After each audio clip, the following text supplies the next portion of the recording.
Estamos con el Padre Carlos Rosel de Almeida, párroco de Nuestra Señora Divina Misericordia de Surco y doctor en Sagrada Teología por la Universidad de Navarra de España, con su tesis Escatología Ortodoxa. Hoy vamos a hablar sobre el fuego católico. El fuego católico. Padre, ¿qué es el fuego para la Iglesia Católica? El fuego es una imagen bíblica que se aplica al Espíritu Santo, se aplica al amor de Dios y también se aplica a una de las penas del infierno. ¿Por qué el fuego de la Iglesia Católica ha sido un fuego que no quema? Bueno, en primer lugar, el fuego se aplica al amor de Dios y el amor de Dios transforma todo. Así como el fuego toca algo y lo transforma, de la misma manera el amor de Dios toca y transforma. ¿El fuego purifica el cuerpo y el alma de los que ya partieron? Buena pregunta. Fíjate que la imagen del fuego también se aplica a las penas del purgatorio y se habla de que en el purgatorio hay como un fuego purificador. Es una imagen y que podemos tomar como texto bíblico 1 Corintios 3, 10 al 15, ahí San Pablo dice que aquellos que han vivido con Cristo, pero no han alcanzado la santidad de vida, tienen que pasar por un fuego purificador antes de entrar al cielo. ¿Qué tan importante ha sido la llegada del fuego en la historia de la humanidad? Bueno, ya tu pregunta es más de antropología o de cuestiones humanas. El hombre ha logrado con su ingenio, ya que es imagen y semejanza de Dios, elaborar a través, por ejemplo, de rozar madera que surja el fuego. Entonces el fuego es también un descubrimiento humano que ha sido posible porque el ser humano es inteligente. ¿Qué significado tiene el fuego con la zarza ardiendo frente a Moisés en su exilio? Una pregunta, Éxodo 3:14. La zarza ardiendo expresa el fuego de Dios que no se consume, es decir, Dios siempre ama. Dios ama y no pierde amor. Dios es lo que Dios le dice a Moisés, yo soy el que soy, Dios es. ¿Qué significado tiene el fuego con la barrera de fuego de Moisés para los egipcios en la huida de los hebreos? Es una imagen también propia del género del Éxodo. Hay acontecimientos históricos. La salida de Egipto es un acontecimiento histórico por parte de los israelitas, pero también hay muchas imágenes en lo que significa el paso del Mar Rojo, y esta columna de fuego es una imagen que manifiesta cómo el amor de Dios está deteniendo la maldad de los egipcios. ¿Qué significado tiene el fuego en la historia de Eliseo? También es una imagen en donde tú recordarás, se burlan, ¿no?, de Eliseo. ¿Te acuerdas de ese pasaje, no? Sí, también la película. Tranquilo, doctor. Mucha telenovela. Entonces, Mucho cine. que baje el fuego del cielo es una imagen que expresa que Dios hace justicia. ¿Y por qué Eliseo se comunica en el Antiguo Testamento a través de ese pasaje del fuego? Bueno, tienes que ver todo el contexto, ¿no? La burla de los jóvenes que se burlan de Eliseo y cómo Dios hace justicia es una enseñanza también muy actual. Los jóvenes tienen que respetar a los ancianos y Dios no deja impune la maldad. ¿Qué significado tiene el fuego en las lámparas encendidas de las mujeres del Nuevo Testamento? Fíjate que ese pasaje de las vírgenes sabias y las vírgenes necias nos está diciendo que cada uno tiene su lámpara, tu alma, sí. Cada uno tiene su aceite, la vía de la gracia, y tú no puedes pasar ese aceite a otro. O sea, la vía de la gracia tiene una dimensión personal. Si yo estoy en gracia, no te puedo pasar la gracia con una manguera. Por eso es importante cuidar ese fuego propio, la vía de la gracia, en cada uno de nosotros, pero sí puedo ayudarte a que tú vivas en gracia. Ya, ¿y por qué hay que estar con las lámparas encendidas todo el tiempo? Según el Nuevo Testamento, según las lecturas bíblicas del Nuevo Testamento. Hay que tener el aceite para que la lámpara esté encendida, y el aceite le ve la gracia, es decir, cuida tu trato con Cristo. Ese trato con Cristo es el aceite que hará que tú seas una lámpara encendida, una lámpara que da luz a los demás. No puede ser una lámpara apagada. ¿Qué alegoría tiene esa luz? ¿Qué alegoría, qué analogía tiene esa luz prendida? ¿Y hacia dónde irradia? Juan 8:12, yo soy la luz del mundo, el que me sigue no camina en tinieblas. Cristo es la luz, tú tienes que ser otro Cristo y llevar luz ahí donde estás. Y ahora la pregunta del motivo por el cual estamos haciendo el fuego, Pentecostés. ¿Qué significado tiene el fuego en Pentecostés ahora que ya se acerca muy próximamente este domingo? El acontecimiento de Pentecostés es fundamental para hablar de la iglesia, porque si leemos Hechos capítulo 2, la comunidad de los apóstoles está en oración, viene el Espíritu Santo y aparecen unas lenguas de fuego sobre la cabeza de los apóstoles, con lo cual se está manifestando con esta imagen que el Espíritu Santo se ha derramado sobre los apóstoles, ha infundido el amor de Dios en los apóstoles, y los apóstoles con la fuerza del Espíritu Santo salen a comunicar ese fuego. La iglesia está en el mundo para llevar el fuego del amor de Dios. Cuando ves los retratos de los apóstoles con la Virgen María en el día de Pentecostés, ves que se puede ver que tienen una llama de fuego sobre las cabezas. ¿Por qué se les retrata así? Porque si tú lees Hechos capítulo 2, ahí se dice que en las cabezas de los apóstoles se posaron lenguas de fuego. ¿Y cómo pudieron aguantar esa llamita, ese fuego, ese fueguito encima de sus cabezas? ¿Cómo pudieron aguantarlo si el fuego quema, arde, se brasa? Estamos hablando no de un fuego físico, sino de un fuego espiritual. ¿Y por qué eligieron el fuego como elemento para esa noche? ¿Por qué no eligieron una gota de agua o una cantidad mínima de aire? ¿Por qué el fuego? Lo que pasa es que ellos no eligieron nada. Es el Espíritu Santo el que elige cómo manifestarse. La primacía es de Dios. Dios decide cómo manifestarse a través del fuego, a través del viento, el soplo. Es Dios quien toma la iniciativa y Dios quien decide bajo qué imágenes aparecerse, hacer sentir su presencia.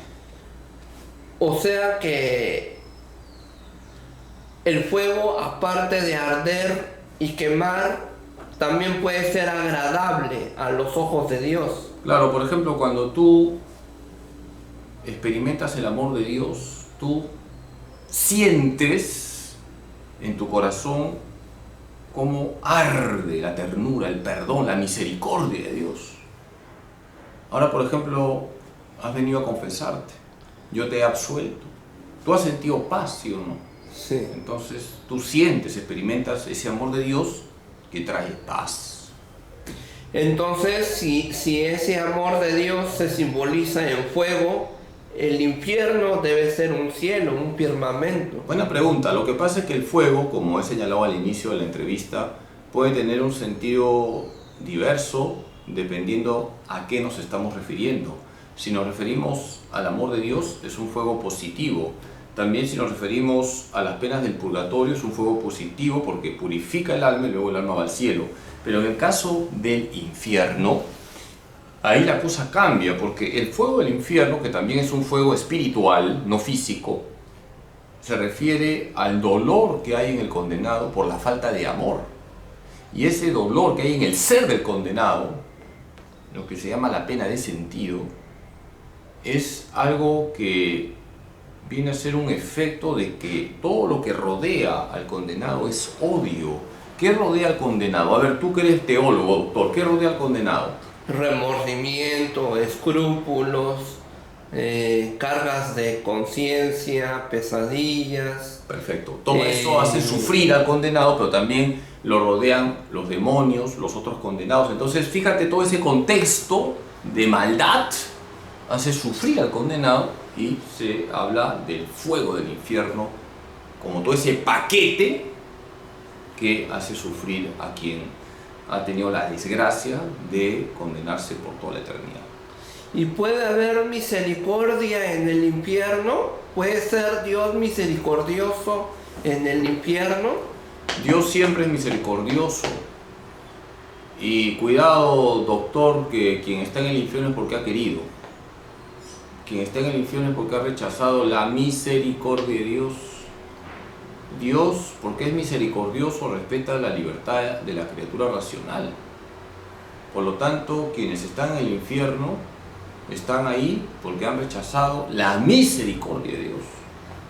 Pero a pesar de que han rechazado esas almas, esas personas, aún así sigue habiendo misericordia de Dios.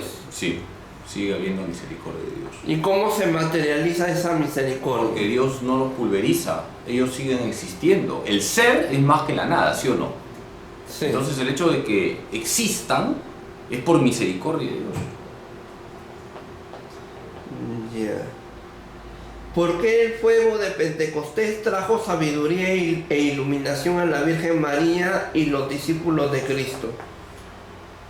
En realidad el fuego de Pentecostés no solamente trajo sabiduría, entendimiento, consejo, fortaleza, ciencia, piedad y temor de Dios, los 7 dones. Ya. ¿Por qué si hay fuego santo, también hay fuego en el inframundo? Ya lo hemos explicado, porque el fuego santo, el amor de Dios, el fuego malo, la falta de amor. ¿Qué diferencia hay entre el fuego eucarístico y bíblico, el fuego de la cocina de la casa y el fuego del inframundo? A ver, estás pensando en una parrillada, creo.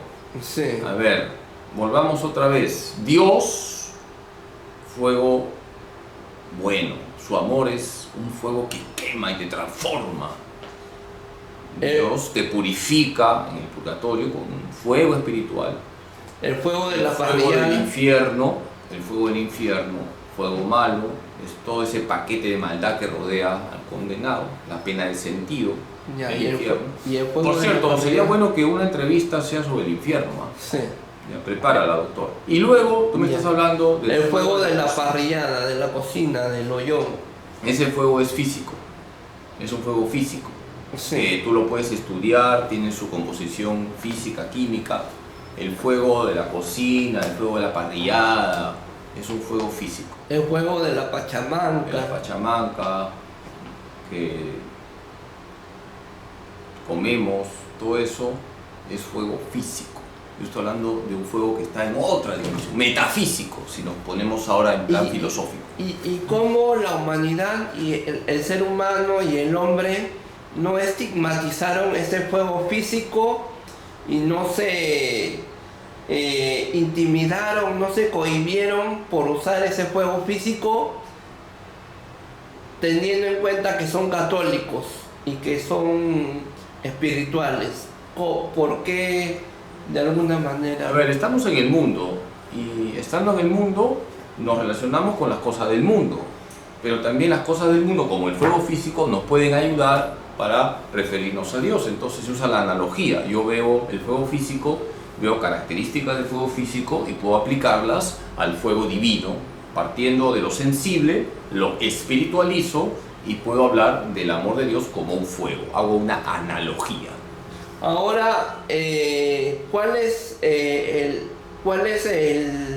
proceso que va desde que termina de cocinarse la comida con el fuego físico y después ese alimento que ha estado en el fuego físico se bendice y se consume, se digiere? ¿Cuál es el proceso, el trayecto, la evolución, que el proceso más que todo de comer el alimento del fuego físico y bendecirlo para consumirlo. Bueno, a ver, no nos hagamos bolas.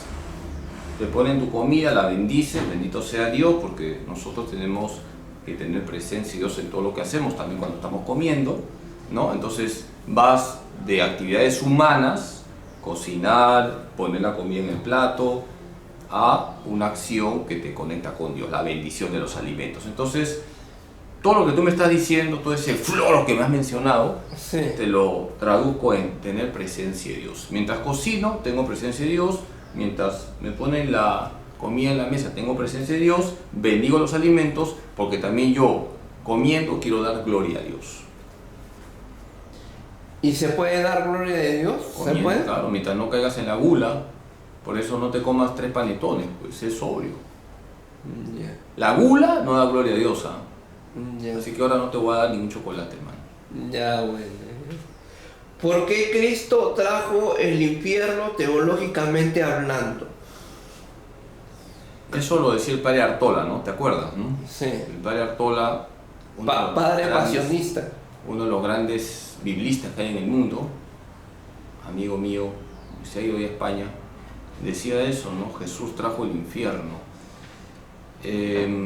Hay que explicarlo esto con calma, porque a partir de Jesús tenemos cielo, purgatorio, infierno. Antes de Jesús tenemos en los infiernos aquellos que están esperando irse al cielo, y aquellos que están en el fondo de los infiernos, que sería el infierno. Entonces, cuando Jesús nuestro Señor muere y resucita, tenemos este panorama escatológico: el cielo, estar con Jesús por toda eternidad; el purgatorio, la purificación para estar con Jesús por toda la eternidad, una purificación en Cristo; y el infierno, estar alejados de Cristo por toda la eternidad. En ese sentido, Cristo trae los 3 ámbitos de la escatología luego de la muerte. ¿Y el Sheol? El Sheol sería los infiernos con S. Ah, ya. Pero, ¿por qué, si Cristo es el Salvador y quería la paz, la bondad, el bienestar de la humanidad, por qué trajo el infierno? Es que por eso digo, esa expresión del padre Artola, que es un genio, además hay que decirlo, hay que explicarla con calma. En realidad Cristo trae la salvación, pero porque trae la salvación y ofrece la salvación, también trae el infierno, porque yo puedo rechazar la salvación, ¿me entiendes, no? Sí. Así como Jesús te ofrece, también tú puedes rechazar lo que Jesús te ofrece. Entonces Jesús trae el cielo, pero yo, como soy libre, puedo usar mal mi libertad y rechazar el cielo, y entonces viene el infierno. Ahora, el día que murió Cristo, en el momento en que muere, baja al infierno, Los infiernos, baja a los infiernos, Sheol, y se lleva a todas las almas A los que justos. estaban, a los justos que estaban abajo, esperando. esperando al Salvador, y se los lleva al cielo. ¿Cómo es eso? Sí, lo has dicho perfecto. Lo único que no digas infierno cuando hablas de Jesús. Descendió a los infiernos con ese. Los infiernos es el mundo de los muertos. Jesús descendió a los infiernos y se llevó a los justos al cielo. Y aquellos condenados estaban ya condenados, no salen de ahí, están en el fondo del Sheol. Ya. Bueno. ¿Por qué Cristo sacó del infierno a los que habían muerto y estaban purgando condenas y tenían pecado? Corrige tu pregunta, doctor. ¿Por qué Cristo sacó de los infiernos a los que habían muerto y estaban purgando condenas y si habían cometido pecado? Pero no habían cometido pecados mortales, podemos decir con el lenguaje de ahora. Por ejemplo, ¿quiénes estaban en el Sheol esperando la venida de Jesús? Abraham, Isaac, David, los profetas. Jacob. Son personas que han tenido sus más y sus menos. Abraham, pues, tuvo sus debilidades también. David tuvo sus debilidades. Pero dentro de todo estaban orientados a Dios. ¿Me entiendes? No eran de los malvados, de los perversos. Yeah. ¿Por qué se dice que Cristo nos salvó del pecado? Porque Cristo, con su muerte y su resurrección, carga sobre sí nuestras miserias y las purifica con su preciosísima sangre. ¿Por qué con Cristo se concreta la salvación del mundo? Porque sin Cristo no hay salvación. ¿Quieres ser salvo? Acepta a Cristo en tu vida, punto. El único que salva es Cristo, no hay otro.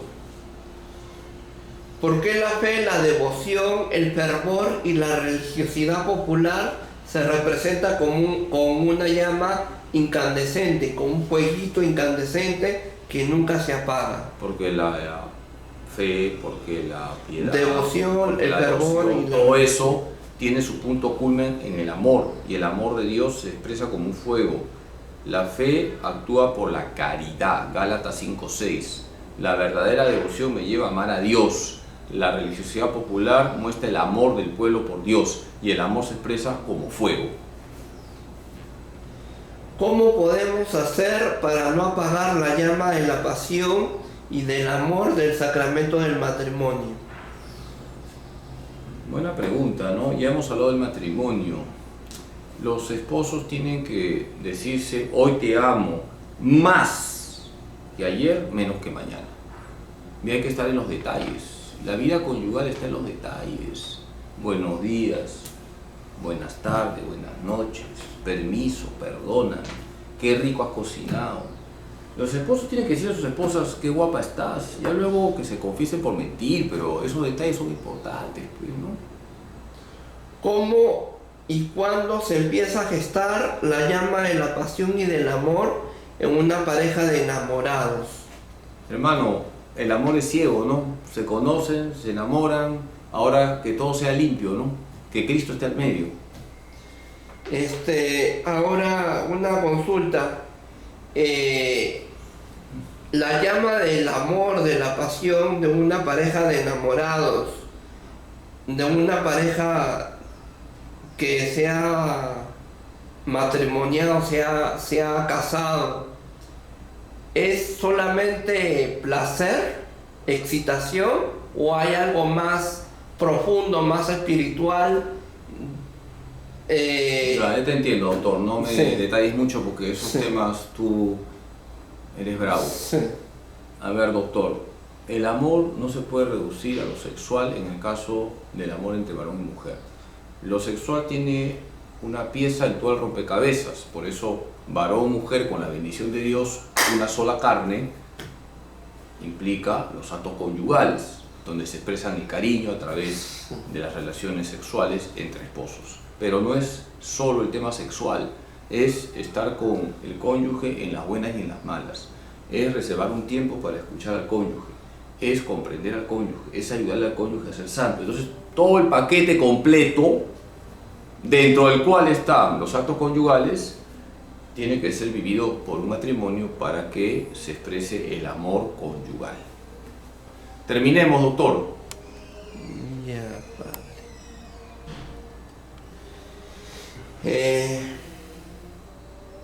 ¿Qué diferencia hay entre la llama de la pasión y del amor, la llama del ímpetu emprendedor y la llama del patriotismo? Buena pregunta. Mira, el amor tiene niveles, ¿no? Amor a Dios, amor a mi mamá, a mi papá, a mis hermanos. Si te casas, amor a tu esposa, amor a tus hijos. El sacerdote, amor a los fieles. El amor a la patria. Entonces, la llama del ímpetu emprendedor. Eso. También cuando tú haces las cosas tienes que ponerle amor. O sea, las cosas que se hacen con amor se hacen bien. Entonces, el amor se aplica a diferentes realidades y lo importante es que haya pasión en lo que haces. Y esa pasión se expresa a través de la llama del fuego. Hay que ser apasionado para amar a Dios, apasionado para amar a tu cónyuge, a tus hijos, apasionado, en el caso del sacerdote, para amar a los feligreses. Ya. Pero siempre con moderación. Con orden, primero Dios, hermano, con orden, ¿ya? ¿Qué dice la teología sobre el infierno? Pero el infierno mejor lo tocamos en otra entrevista, pues, hermano. No, pero ya. Medio segundo. ¿Qué dice el la infierno teología? es el estado eterno de no comunión con Dios, punto. Estado eterno de no comunión con Dios. ¿Qué dice la escatología sobre los infiernos? Los infiernos, en hebreo Sheol, en griego Hades, es el mundo de los muertos y es la forma de hablar del Antiguo Testamento sobre el destino de los difuntos. ¿A dónde se iban los difuntos? Al Sheol. Y en lo alto del Sheol, en la parte superior del Sheol, estaban los justos que esperaban salir, y en el fondo del Sheol, lo dice el Antiguo Testamento, los que ya se habían condenado.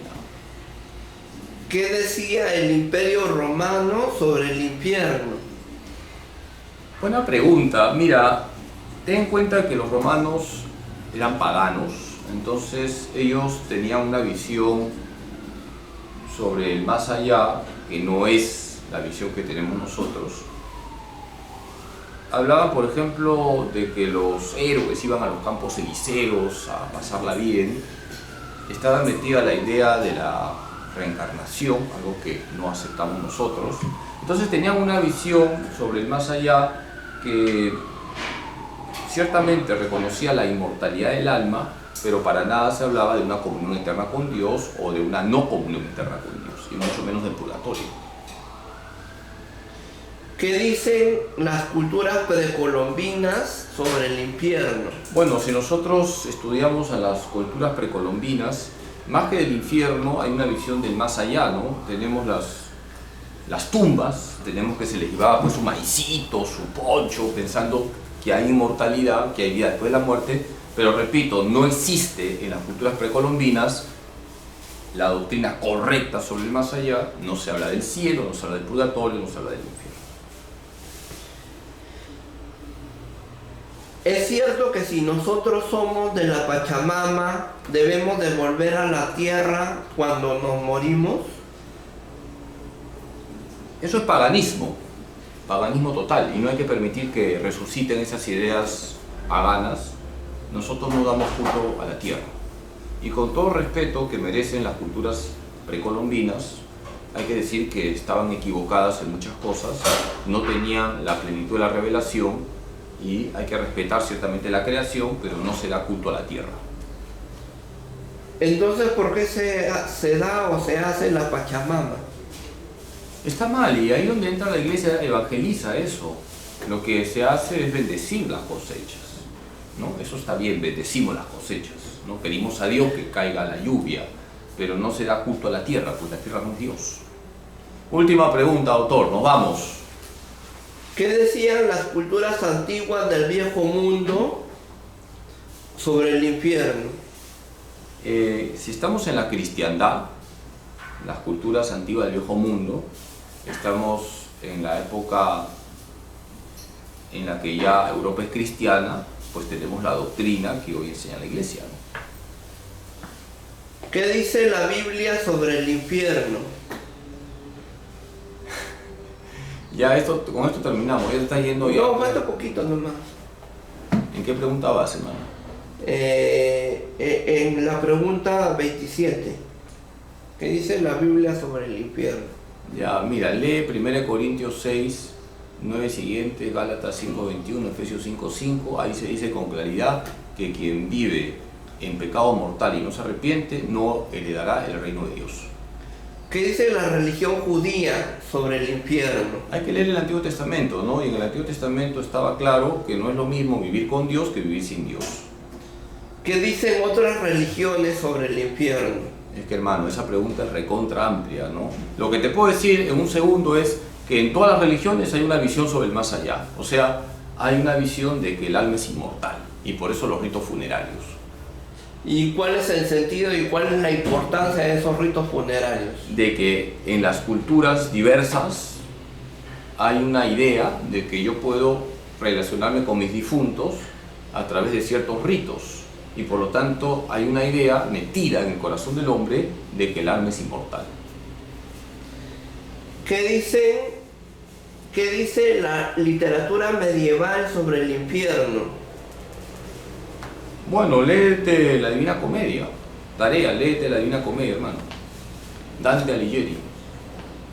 Y entonces, ¿qué dice Dante Alighieri sobre el infierno? Dante Alighieri era un católico escritor, y por lo tanto él cree en la doctrina de la iglesia y con imágenes vivas explica el infierno, habla de que hay grados de condenación, etc. ¿En qué cabeza puede caber el hecho de crear una cosmovisión como la de Dante Alighieri y crear encima un romance como lo que tuvo con Beatriz? Sí, has dicho algo muy interesante y te felicito porque se ve que lees literatura en una cabeza brillante. Dante Alighieri fue un genio de la literatura y conviene leer la Divina Comedia porque el católico expresa la doctrina escatológica del más allá, tal como la Iglesia enseña, cielo, purgatorio, infierno, pero además hace una novela y un romance, ¿no? Bueno, doctor, ahora sí. ¿Qué tan cierto es el infierno dantesco por niveles segmentados? Eso es algo que crea Dante Alighieri, los niveles, eso no es dogma de fe. El dogma de fe es el siguiente, doctor. El infierno existe, el infierno es eterno, va al infierno quien muere en pecado mortal rechazando la infinita misericordia de Dios, y en el infierno hay dos penas. La pena de daño, no ver a Dios por toda la eternidad, y la pena de sentido, lo que quema al condenado, el dolor en el ser del condenado. ¿Cómo será el destino del infierno y de los que están en el infierno en el juicio final de todos los tiempos? Resucitarán con cuerpos de condenación. Y no lo digo yo, lo dice Jesús, Juan 5, 28 y 29. ¿Cómo será el infierno en la parucía?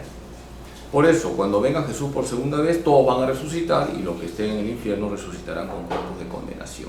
¿El infierno está presente en el Apocalipsis? Sí. ¿De qué manera?